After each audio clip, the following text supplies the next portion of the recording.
It's a new year. A lot of exciting changes for everybody, I'm sure. We're all hoping for a much better year. And I know a lot of people make resolutions, and most resolutions have to do with weight loss.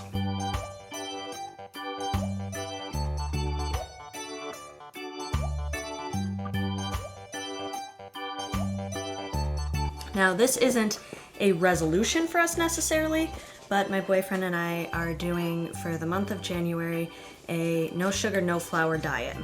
And what that means is that if you look at the label of your food, you'll see sugars and then you'll see added sugar.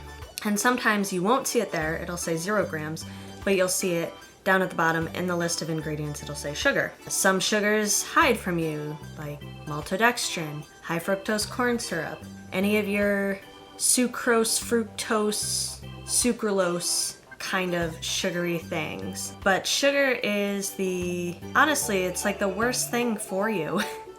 I did this once before, and going a little while without sugar, I had more energy, I slept better, I was more motivated, I could think more clearly. And people said, well, if it was so great, why didn't you keep doing it?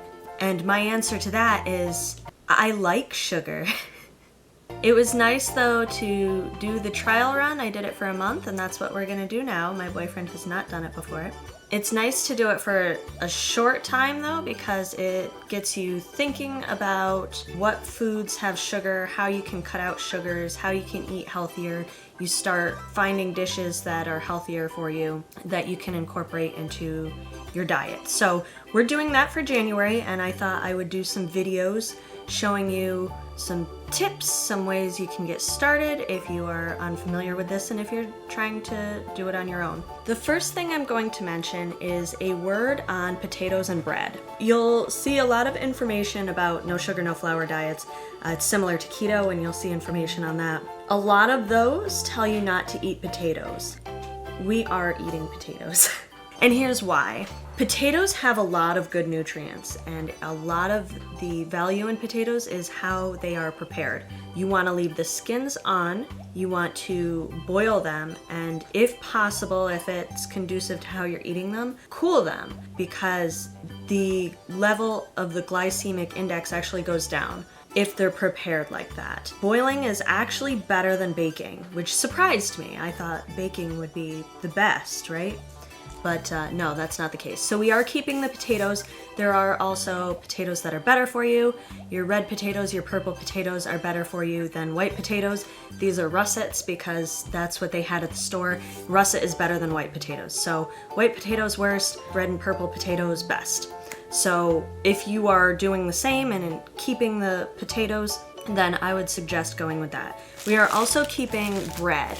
Now, originally, I was going to make my own bread if we couldn't find sugar-free bread that wasn't made with regular flour. A lot of these no sugar, no flour diets cut out wheat completely, but I'm not all about that. Whole wheat is good for you. So this is genuinely whole wheat flour, and it says that, not wheat flour, go with whole wheat flour. And then you have to be careful to look down through to see if there's any sugar hidden in there. Usually there is. This is not, because it's specifically protein bread. It's specifically made to be a healthy bread. So there's no sugar, it's made with whole grain wheat flour, and it has a lot of other great things in there as well. This was at Aldi. If you have an Aldi near you, they might also be at Trader Joe's, because they're like the same company that just split in America for some weird reason, but they might also be there. It was pretty pricey. This is not your normal loaf of bread, if you can tell by my hands. This is small, and the slices themselves are small, but it was like $3 and some change for this.